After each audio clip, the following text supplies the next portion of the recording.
Nah, sekarang untuk Nabi Ibrahim saja dulu saya sampaikan. Kemudian apa relevansinya? Kalau untuk anak-anak muda lalu jadi para nabi juga banyak strategi kok. Hati-hati antara strategi ini dengan reka perdaya, dengan kaid begitu ya. Jadi dianggap mungkin jadi ya rekayasa gitu. Bahkan membolehkan untuk merekayasa itu dengan menyampaikan sesuatu yang tidak benar, dengan berdusta. Nah, kan bahaya sekali konsekuensinya kalau dipahami demikian. Boleh kok Nabi Ibrahim juga berkata ini yang melakukan yang besar ini, jadi kalau nanti kita salah kita tuduhkan ke yang lain, tenang saja, Nabi Ibrahim juga dulu begitu kok. Kan repot. Ya, kalau misalnya ya ada satu peristiwa kesalahan, nanti apakah itu kasus mengambil barang, nanti korupsi dan lain sebagainya, itu tuh yang lakukan. Loh, kan repot. Nah, disitulah diperlukan kemudian padanan mempelajari para nabi ini dan menemukan mutiaranya dengan kajian tafsir Al-Quran, khususnya bagi saya kajian Daqa'iq. Dalam kajian Daqa'iqul Quran itu kita memperhatikan penggunaan kata kerja, penggunaan bentuk tensis, fi'il madi, fi'il mudhari, bentuk misalnya kata ganti, huwa atau hum, huma atau hum. Bahasa Arab satu-satunya bahasa sependek yang saya tahu, dan mohon dikoreksi, bahasa Arab satu-satunya bahasa yang punya bentuk dua. Biasanya kata kerja itu antara satu lalu jamak begitu. Tapi bahasa Arab punya bentuk dua, punya huma, punya antuma gitu. Setiap bahasa punya keunikan ya. Bahasa Inggris punya he and she, bahasa Arab punya huwa dan hiya, bahasa Indonesia tidak punya gitu. Itu setiap bahasa punya keunikan. Nah, dan bahasa Arab punya dua. Kita akan melihat ini sementara, perspektif sementara. Ketika Nabiullah Ibrahim alaihissalam kemudian menyampaikan, qala bal fa'alahu kabiruhum hadza, surat Al-Anbiya surat 21 ayat 63. Melainkan yang melakukannya ini, yang besarnya ini. Fas'aluhum, kata kuncinya di situ. Nabi Ibrahim kemudian berkata, fas'aluhum, tanya mereka. Nah, mereka-nya ini merujuk kepada siapa? Fas'aluhum in kanu yantikun. Karena di situ ada dua kata, fa'alahu kabiruhum hadza dan fas'aluhum, tanya mereka. Tanya mereka ini, tanya kepada berhala-berhala yang sudah dihancurkan itu. Pada berhala-berhala yang sudah dihancurkan itu. In kanu yantikun, kalau mereka benar-benar dapat berbicara. Nah, clue-nya di situ. Karena mengapa Nabi Ibrahim alaihissalam tidak bertanya, tidak menyampaikan kepada hadirin itu, tanya saja yang besarnya, tanya saja patung yang besarnya itu, tapi merujuknya kepada korbannya. Fas'aluhum in kanu yantikun. Ya, fas'alunya itu hum, pada mereka. Jadi tanya kepada yang dipukulinya, yang hancur leburnya, siapa yang melakukan itu? Kalau mereka dapat bicara, itu poinnya di situ masuk. Yang kedua, ketika mengatakan kabiruhum hadza, menurut satu pendapat, Nabi Ibrahim akan mengatakan sesungguhnya ada yang lebih besar, jauh lebih besar, kabir dalam artian menunjukkan kebesaran Allah Subhanahu wa taala ketimbang berhala-berhala itu. Siapa? Nabi Ibrahim itu sendiri alaihi salatu wassalam. Bal fa'alahu kabiruhum hadza, sesungguhnya yang melakukannya yang besar ini. Siapa? Nabi Ibrahim alaihissalam. Jadi Nabi Ibrahim dengan terang benderang, dengan gamblang mengatakan, aku yang melakukan itu, tapi dengan bahasa kabiruhum hadza, yang besarnya ini, yang menunjukkan kebesaran Allah Ta'ala. Siapa? Ya Nabi Ibrahim. Jadi Nabi Ibrahim yang melakukan. Memang terjemahan menerjemahkan kabiruhum hadza, yang dalam bahasa Arab berarti yang besar ini, dalam terjemahan menjadi patung yang besar itulah. Muncul kata patungnya, padahal dalam Al-Qur'annya tidak ada. Ya. Iya, dalam Al-Qur'annya apa ada? Kabiruhum hadza itu kemudian jadi patung. Kata patungnya tidak disebut dalam Al-Qur'an. Ya. Nabi Ibrahim sedang menunjukkan ini semua berhala-berhala, sedangkan ada makhluk yang menunjukkan kebesaran Allah Ta'ala, yaitu manusia, dan itu adalah Nabi Ibrahim. Nah, makhluk yang menunjukkan kebesaran Allah Ta'ala itulah yang melakukannya, yaitu dirinya sendiri. Jadi Nabi Ibrahim dusta, bahkan menjelaskan dengan terang benderang siapa yang melakukannya. Itu kata Allah yarham ayahanda tercinta, kata bapak saya Kang Jalal Allah yarham. Saya ingat betul, Mir, kata beliau itu pada saya, kita hanya bertanggung jawab menyampaikan apa yang kita sampaikan. Kita tidak bertanggung jawab bagaimana orang lain mempersepsi apa yang kita sampaikan. Gitu. Iya. Ya. Nah, di situ terjadi itu ya. Jadi Nabi Ibrahim menyampaikan bal fa'alahum kabirum hadza. Tapi kalau orang mengatakan, oh ini artinya patung besar itu yang melakukannya dan kau Nabi Ibrahim menghina patung besar ini, ya salah persepsi mereka. Itu kurang lebih. Nah ini menarik apa namanya tafsir Daqa'iq tadi yang disampaikan oleh Kiai Miftah.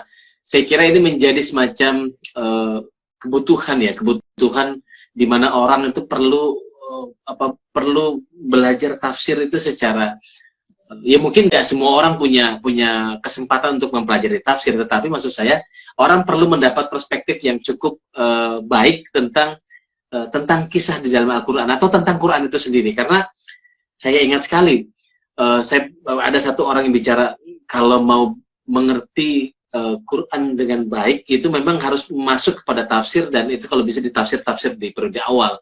Nah itu juga kan sebetulnya menunjukkan bahwa misalnya Ibnu Abbas gitu kan, kemudian ada Muqatil, ada banyak, saya kira ada banyak sekali ya setelah berikutnya itu ada banyak. Cuma yang saya ambil ibrohnya adalah pelajarannya adalah bahwa kalau orang nggak punya alatnya, nggak punya ilmunya, ini bahaya nih kalau bicara tentang tafsir tentang Quran.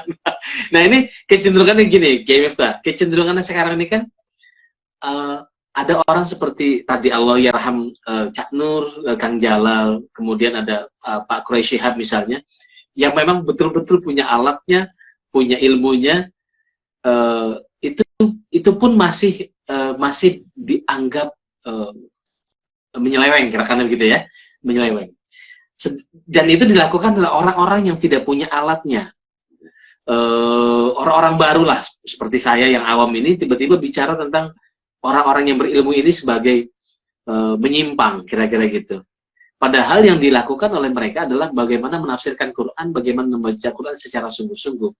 Nah, kecenderungan belakangan ini kan ada banyak masyarakat yang tidak punya waktu penuh mempelajari Quran, mempelajari agama, atau mempelajari tafsir dengan baik, tetapi memberi komentar yang cukup tajam tentang tafsir itu sendiri. Ini gimana, Kiai Miftah? Makasih. Izin sebelum lanjut, teman-teman, saya berada di rumah dan ada yang ketuk pintu. Jeda 1 menit aja ya, Mas Majid ya. Sebentar. Terima kasih. Ya, okay. Izin, sebentar. Mohon maaf, ini izin undur dulu sebentar.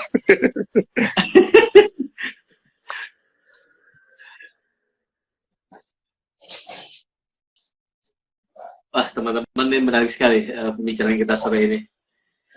Ada banyak mungkin teman-teman juga merasa baru mendengar tadi kisah Nabi Ibrahim tadi itu, tafsirnya secara Daqa'iq itu menarik sekali. Ya, saya kira bisa menjadi menjadi pelajaran buat kita. Teman-teman yang belum sempat yang baru hadir dan baru sempat mendengarkan pembicaraan ini, nanti silakan didengarkan ulang di YouTube kami atau di Instagram ini. Silakan, Kiai Miftah, dilanjutkan. Baik, terima kasih. Nah, memang ada, ini bulan suci Al-Quran. Lalu ini juga jadi pertanyaan.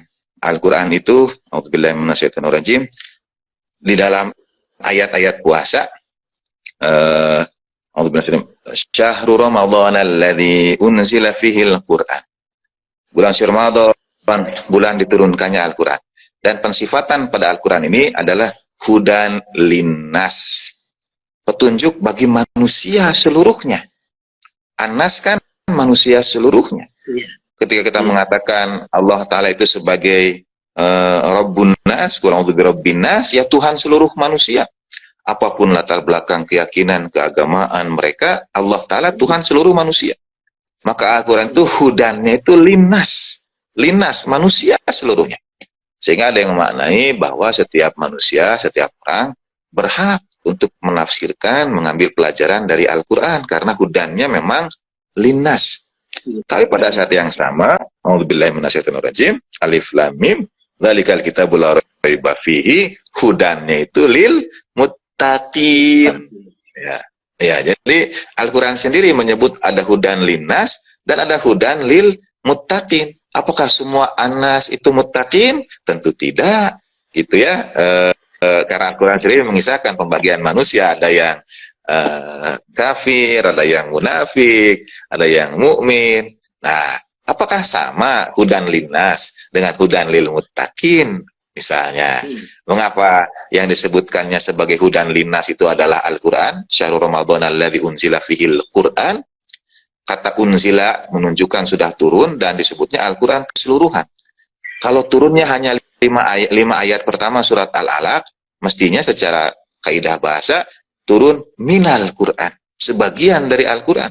Sedangkan ini unzila fihil Quran seluruhnya. Dan dalam surah Al-Baqarah itu yang disebut sebagai hudan lil muttaqin adalah Alkitab.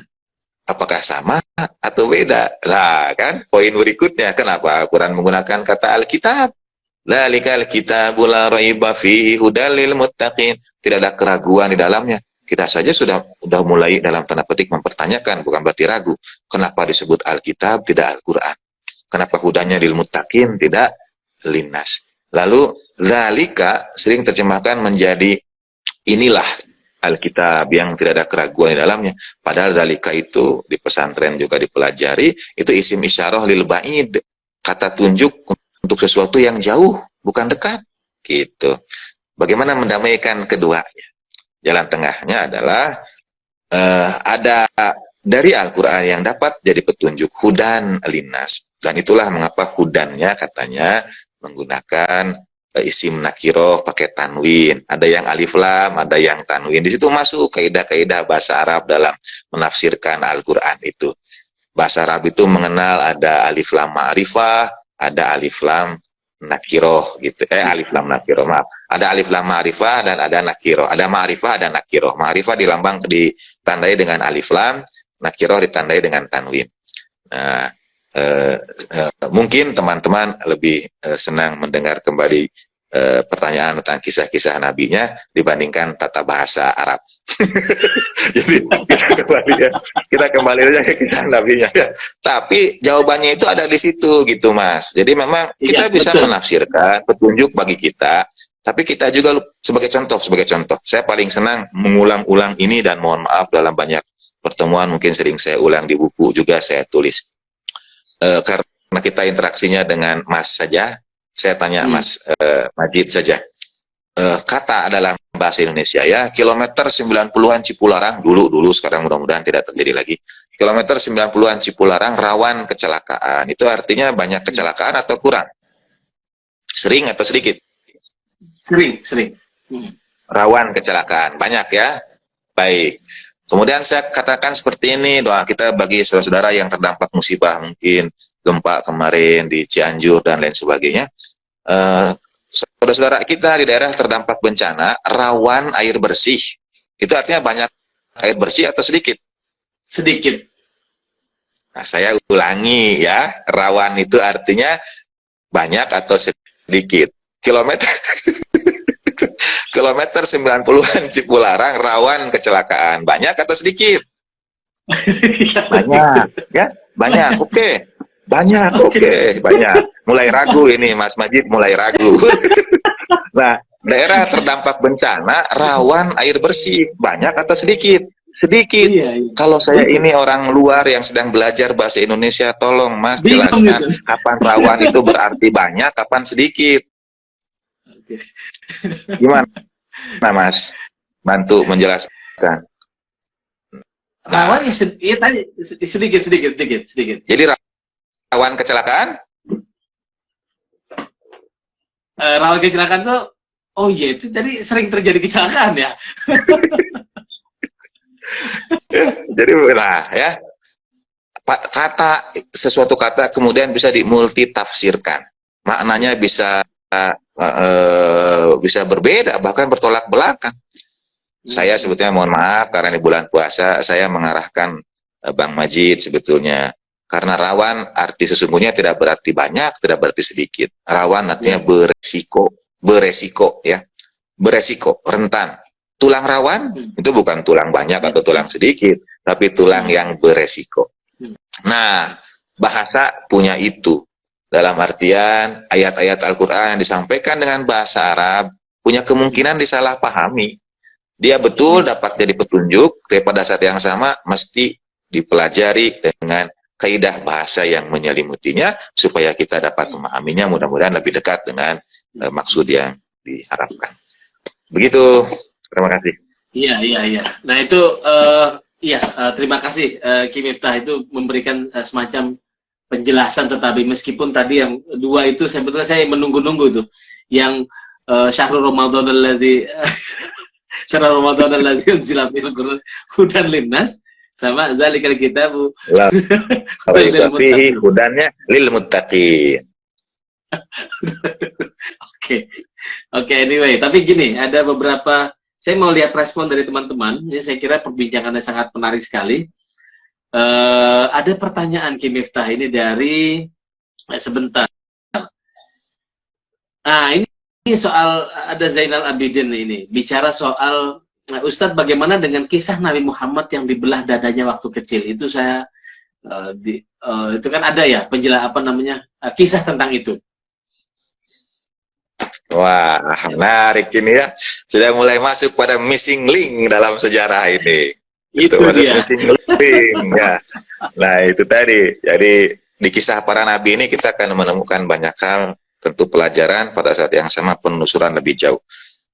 Terdapat perbedaan pendapat di antara para ulama yang mengatakan bahwa baginda Nabi Shallallahu Alaihi Wasallam itu kemudian dibelah dadanya, dibelah secara lahiriah. Ya.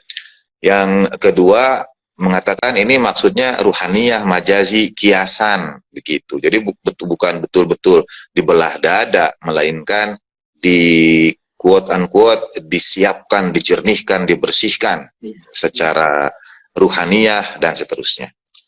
Bagi saya kuncinya adalah pada kata sodar, ya. Nah, sodar karena dalam bahasa Arab dia digunakan juga untuk hati, ya. Alam nasroh laka sodrak, itu melapangkan dada. Bahasa Arab kan, dan Al-Quran juga menggunakan. Al-Quran itu ada fuad yang juga artinya hati. Ketika terjemahkan ke dalam bahasa Indonesia jadi hati juga. Al-Quran kemudian punya qalb, terjemahkan jadi hati juga, gitu. Bahkan Al-Quran punya qulub, hati-hati, gitu ya. Artinya bentuk jamak. Al-Quran kemudian punya lub, nanti diterjemahkan hati lagi. Nah, apa beda sodar, apa beda fuad, apa beda qalb, apa beda lub, apa beda sir, dan lain sebagainya. Ikutilah kajian Nur Khalis Maji Society berikutnya. Gitu, untuk menunjukkan. jadi sodar yang dimaksud itu bagaimana? Dalam tafsiran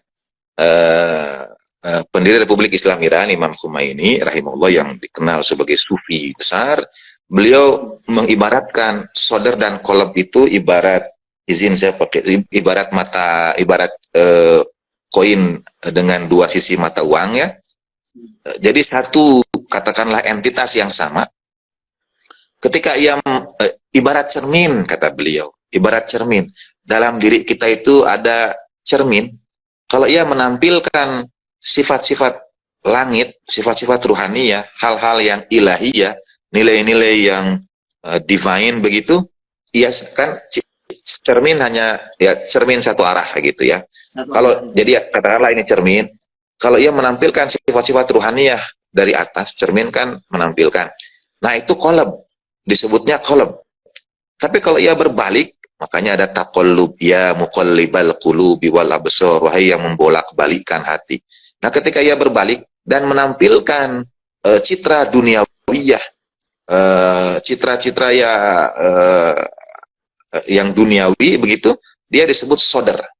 Imam Khomeini membedakannya di situ. Kalau qalb itu yang menampilkan citra ilahiyah, citra ruhaniyah, citra spiritual. Kalau sodar itu yang mencerminkan hal-hal keduniawian, yang rendah, yang materi, dan lain sebagainya. Maka alam nasroh laka sodrok itu membersihkan dalam tanda petik, bukan berarti dibelah secara lahiriah sekali lagi, tapi membersihkan tampilan-tampilan cerminan-cerminan keduniawian. Jadi pada diri baginda Nabi Shallallahu Alaihi Wasallam tidak lagi ada cerminan keduniawian pada apapun juga, gitu. Nah itu diambil pemaknaan itu dari kata sodr, arti kata sodr. Kalau saudaranya terjemahkannya dada begini, ya akan terjebak pada dibelah dada. Bahwa Allah Ta'ala yang maha, yang maha suci dan tidak berfisik. Ini kritik Allah Yarham misalnya terhadap kalau riwayat bukan tidak bagaimana, tapi misalnya setan lari terbirit-birit sambil kentut ketika mendengar azan. Misalnya begitu ya. Nah kalau setan itu berwujud seperti iblis yang jin mendengar azan, bumi kan tidak pernah berhenti dari suara azan sebetulnya. Sekarang ini sudah ada yang maghrib di belahan bumi lain. Azan itu kan tempel-menempel. Apalagi kalau di Indonesia masihnya berdekatan terus menempel. Jadi bayangkan itu lari terbirit-birit sambil kentut itu setiap azan itu. Tidak pernah berhenti itu. Ya, karena azan tidak pernah berhenti mengitari bumi. Ya. Nah, Allah menyampaikan jin misalnya atau malaikat adalah makhluk yang imaterial, bukan makhluk yang fisik. Sementara maaf, kentut terbirit-birit itu gerakan fisik. Jadi sebetulnya ada ketidaksesuaian pada kalimat itu misalnya ya. Termasuk membersihkan dada. Nah, dengan dibelah itu kan sesuatu semuanya sifatnya fisikal, sifatnya material. Sedangkan Allah Subhanahu wa Ta'ala Maha Suci, Allah terhadap apapun yang disifatkan sebetulnya tidak quote-unquote memerlukan itu semua, misalnya gitulah kurang lebih. Mohon dimaafkan. Terima kasih. Iya betul Ki Miftah. Jadi kalau startnya atau kita mulainya memandang bahwa Nabi Allah Subhanahu Wa Taala adalah ya sesuatu yang transenden, yang jauh, yang hubungannya yang bisa dicapai secara spiritual, itu memang segala yang dilakukan dalam tanda kutip yang dilakukan Allah, kayak tadi membelah dada Nabi Muhammad atau memberikan pertolongan pada seseorang, itu kan sifatnya spiritual gitu, tidak langsung fisikal tadi. Nah, itu juga saya kira perlu dimengerti. Nah, makanya menarik sekali yang disampaikan Ki Miftah tadi soal bagaimana menafsirkan itu dengan ilmu bahasa, dengan pendekatan sejarah dan lain sebagainya. Oke, sangat rasional, sangat masuk akal sebetulnya penjelasan-penjelasan seperti itu, dan itu sebetulnya yang diperlukan karena kalau menggunakan terjemahan biasa yang kita gunakan misalnya Departemen Agama itu memang ya membantu untuk sekedar mengetahui begitu, tapi untuk kedalaman makna saya kira memang kita perlu alat lain, kita perlu mufasir lah ya untuk bisa mengetahui sesungguhnya kedalaman Al-Qur'an. Teman-teman sekalian, masih ada satu pertanyaan sebelum kita menyelesaikan acara ini. Ini adalah namanya Muslih Mufid, Pak Kiai. Pak Kiai, adakah kisah para nabi yang terkait dengan fenomena sosial media? Nah, ini keresahan sendiri nih. Mungkin pertanyaan yang sangat baik ya. Ya, betul. Nah, silakan. Pertanyaan yang sangat baik. Ya, pertanyaan yang sangat baik, saya kira sangat relevan dengan kita. Satu, kiranya berkenan terkait dengan sosial media ini mengikuti bahasan bulan suci Ramadan dari NCMS tahun lalu. Saya kebagian fitnah waktu itu. Saya kebagian fitnah. Nah, itu hubungannya dengan sosial media juga. Mungkin ada linknya atau apa, karena ini kajiannya tahun lalu, bulan suci tahun lalu. Ada di YouTube kita ada. Di situ dibahas. Yang kedua, ini hampir setiap nabi itu berhadapan dalam konteks tentu sosial media itu alat, tetapi intinya adalah penyampaian berita yang tidak benarnya, yang syu'a, yang menyebar di tengah-tengah manusia, dan itu dialami oleh setiap nabi. Mereka itu berhadapan dengan pemuka kaum malaih, begitu ya, pemuka kaum yang kemudian akan menggunakan segala sumber daya yang dimiliki oleh pemuka kaum itu untuk menyebarkan berbagai hal yang tidak benar, yang tidak mendasar, fitnah, hoax, dan sebagainya kepada setiap nabi. hampir semuanya begitu. Jadi memang sepertinya ada pola yang saya tidak ingin mengatakan karena tahun-tahun sekarang ini setiap kalimat bisa dimaknai bisa dimaknai untuk kontestasi, Mas, begitu. Jadi terlepas siapapun orangnya, tapi kan istilah dalam teori ilmu komunikasi untuk menghancurkan pesan itu kill the messenger, ya, bunuh pembawa pesan. Maksudnya itu bukan hanya misalnya membunuh lahiriah, ujung-ujungnya mungkin ke situ, tapi yang paling awal itu ya membunuh karakternya, atau orang menyebutnya karakter assassination. Sekali lagi terlepas siapanya ya. Nah, pengalaman karakter assassination itu sudah berawal langsung dari zaman para nabi. Ambil contoh Nabiullah Yakub alaihi salatu wassalam, itu karakter Nabi Yakub dalam surat Yusuf itu, saudara-saudara yang jealous, yang cemburu itu, yang kemudian menjatuhkan Nabi Yusuf ke dalam sumur. Bisa ambil contohnya dari kisah yang juga kita ketahui. Ia berkata, kesalahan ayah Nabi Yusuf itu satu yang diabadikan dalam Al-Quran, yang kemudian Nabi Yusuf dijatuhkan ke sumur, diperdaya dengan dibawa ke padang pasir Sahara, lalu nanti dikatakan dimakan serigala dan lain sebagainya. Apa dosa Nabi Yusuf itu? La Yusufu wa akhuhu ahabbu ila abina minna wa nahnu usbah inna abana lafi dhalalin mubin. Sesungguhnya Yusuf dan saudaranya lebih dicintai oleh ayah kita. Padahal kita ini golongan yang banyak, kita ini yang kuat, kita ini mayoritas. Sungguh ayah kita itu berada dalam kesesatan yang nyata. Jadi karena dosa dianggap sekali lagi, tentu Nabi Yakub alaihissalam mencintai anak-anak seluruhnya, tapi anak-anaknya itu merasa la Yusufu wa akhuhu ahabbu ilaina ahabbu ila abina minna. Ini Nabi Yakub lebih mencintai Nabi Yusuf dan saudaranya ini, gitu. Padahal kita ini umat kebanyakan, ayah kita memang berada dalam kesesatan yang nyata. Nah, itu upaya penyampaian kepada sahabat-sahabat yang lain, supaya kemudian mereka berani, yuk kita bunuh Yusuf, atau kemudian kita lemparkan dia ke sumur yang jauh.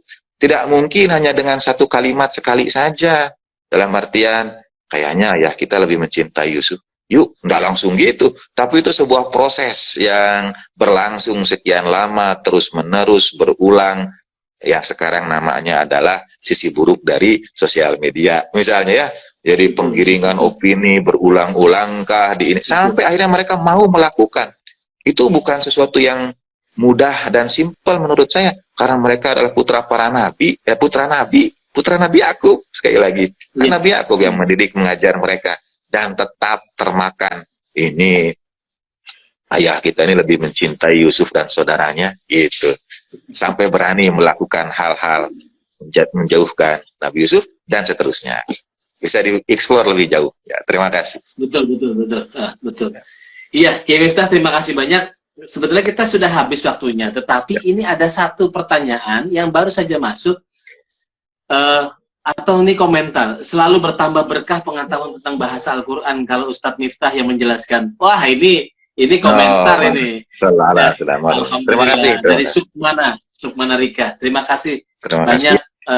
Bu, terima kasih. Teman-teman sekalian, saya kira waktu kita sudah habis. Tentu saja di kisah-kisah yang menarik sekali untuk kita baca, kita ulas lagi, dan bisa menjadi inspirasi kita, bukan hanya dalam soal tadi kesabaran, kesederhanaan, mungkin juga kita bisa bawa di dalam konteks kehidupan kita sehari-hari, dan bahkan mungkin di dalam konteks kehidupan berbangsa dan bernegara. Tadi soal yang barusan disampaikan terakhir itu soal bagaimana orang tidak boleh gampang mudah untuk ditermakan isu atau hoax sekarang, konteks sekarang. Itu juga kan bagian dari cara kita hidup bersama. Nah, teman-teman sekalian, semoga perbincangan hari ini, sore ini, bisa menjadi inspirasi buat kita semua. Kalau penasaran, silahkan nanti diburu saja. Bukunya bisa lebih dalam. Saya juga belum punya, saya akan... Wah, kalau gitu wajib dikirim ini. Enggak, itu kepikiran kemarin begitu mau ngasih Kiai Miftah, ini apa ya temanya? Saya searching, karena kan udah 2 kali. Yang pertama soal Quran, yang kedua soal fitnah. Ini soal apa yang menarik? Oh, ini kisah para nabi, ini menarik sekali untuk dibicarakan. Jadi itu mulanya. teman-teman sekalian, semoga semoga menginspirasi dan terima kasih banyak sudah memberikan respon yang baik terhadap acara ini. Dan Ki Miftah, terima kasih sudah memberikan waktu luang Saya yang untuk terima berbincang kasih. pada sore hari ini. Saya yang terima kasih, Mas. Salam teman-teman di NCMS. Terima kasih. Insya Allah. Teman-teman sekalian, kita kembali lagi besok sore. Besok hari Jumat kita bersama Kiai Ulil Absar Abdallah. Kita akan bicara Salam soal Kiai Ulil. tafsir. Titip salam Kiai Ulil. Insya Allah, insya Allah. Jadi Kiai Ulil Siap. lagi mengkaji kitab Ihya Ulumuddin yang Betul. sudah sekian tahun dan kemarin sampai pada kajian tentang takfir. Jadi tradisi kebiasaan takfir, mengkafirkan orang lain. Nah, ini mau kita bahas besok sore. Terima kasih titip pada Salam beliau.